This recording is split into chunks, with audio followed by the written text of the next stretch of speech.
Welcome back. Today, this very quick, hopefully so helpful topic is going to resonate with you as a work from home mom. And the reason I want to talk to you about this is because I've spent the last, 7 years working from home, and 5 of them have been with a baby. In fact, my business entrepreneurship part of my life didn't even take off until after I had my first baby and I was working from home. I had no help. So if that is similar to where you're at, you want to make a contribution to the world, you want to sell, you want to make more money, but you're just finding it to be out of balance, how you're going to do this from home, stay focused, whether your kids are with you or not. I'm going to share with you 5 things that I really, really, really believe are going to help you massively on this journey. Ready? So, the first thing, these are going to be almost very simple sounding. And that is the very reason I want you to take them seriously, because what I've noticed lately, more than anything, from the coaches that we have invested in to things I've heard on podcasts, is there is a difference between hearing something and really internalizing it to the point where you actually do it.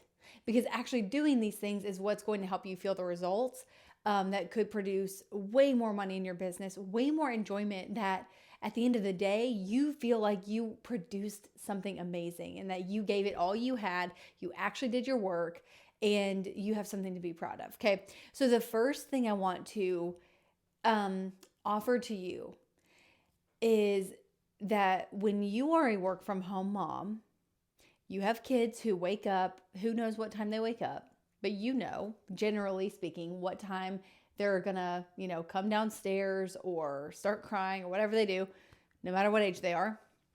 I want to encourage you to wake up and do something needle moving or productive before you think they're gonna get up.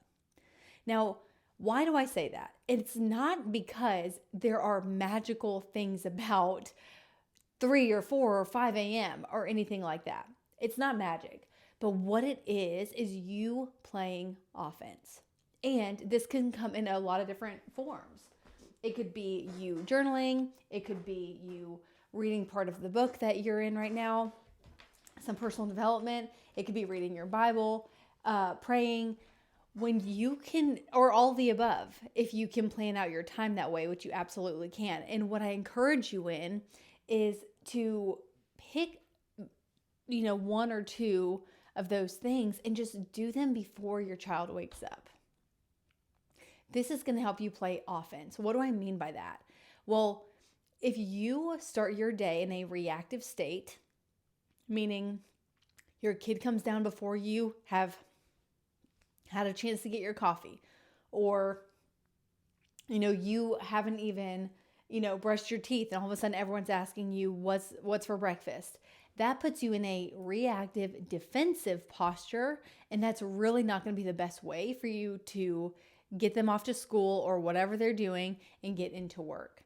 And if your kids are with you all day, I cannot encourage you enough to block off at least 1 or 2 hours before they wake up, because you can get so much done. And the best part about the things I described to you, if they do go to school, for example, you getting some prayer time, journaling, reading before they wake up, what this is going to do is really fuel your spirit, and it's going to help that once they get on the bus or they get dropped off at carpool or whatever they do, you are going to be in the mindset to get started right away. You can hit the ground running instead of saying, okay, now I've done all this stuff. Now, like all this stuff, meaning all the breakfast, all the lunches, all the getting dressed, the kind of the chaos that can come with a morning sometimes.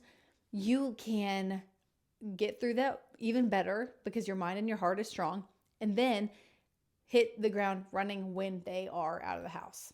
Okay, so I really encourage you to do that, not because it's magical, but because it puts you in an offensive, proactive posture. Okay, the next thing I want to encourage you to do is get ready. Get ready.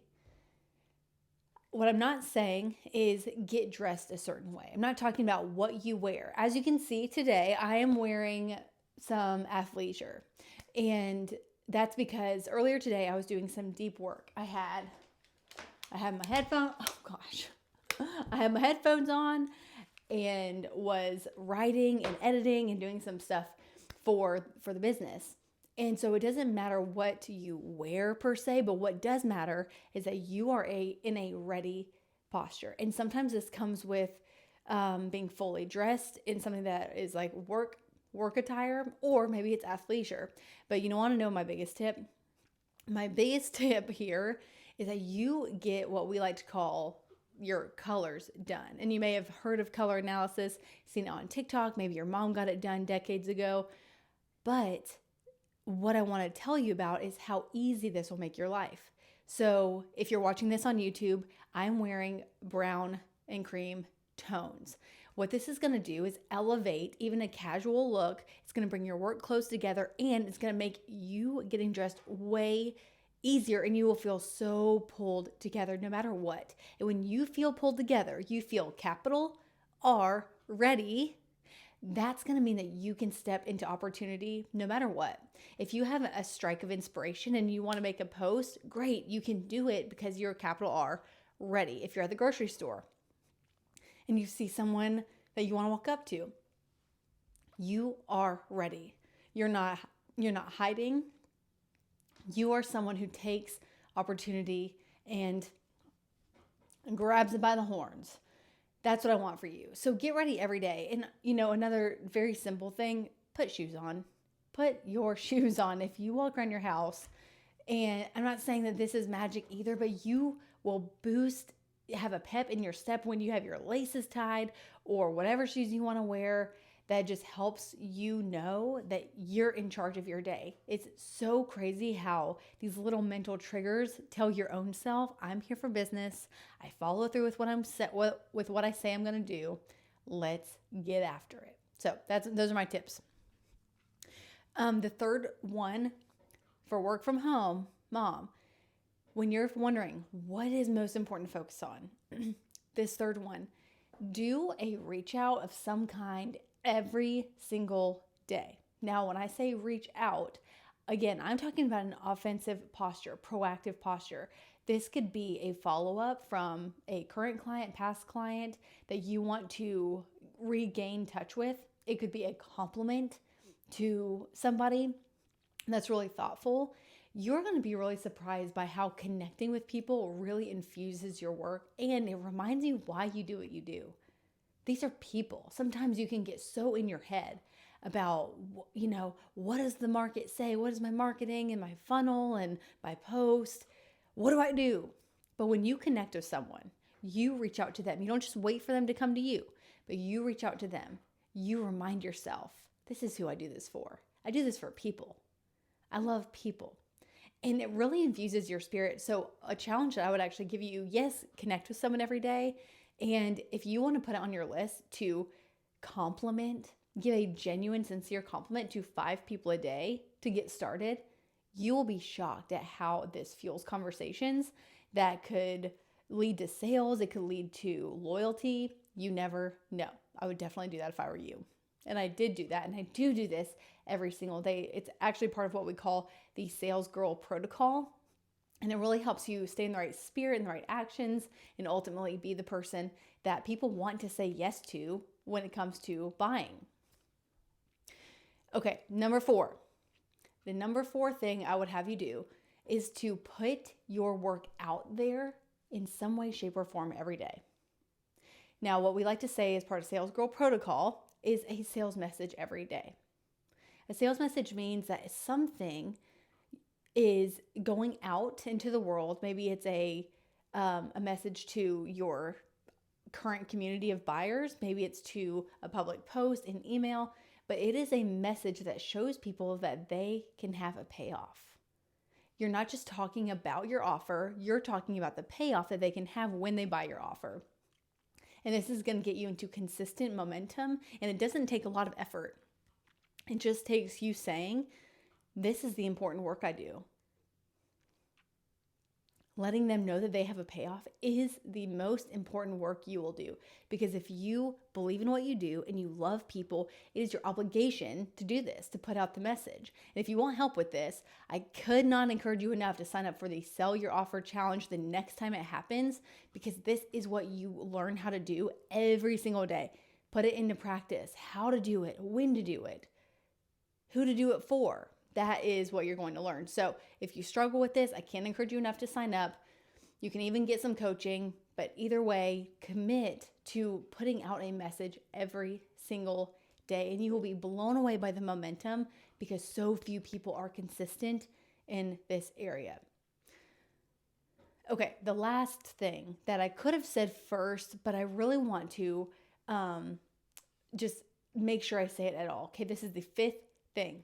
And that is to decide what you are going to do during your day the night before, at least. If you watch some of Macy's planning videos, you know she will plan her whole week at one time, which is an amazing strategy. You really get to decide ahead of time, as long as you are deciding ahead of time. I cannot tell you how I remember reading a quote about like the greatest torture of someone who works for themselves is deciding that day what they're going to do with that day.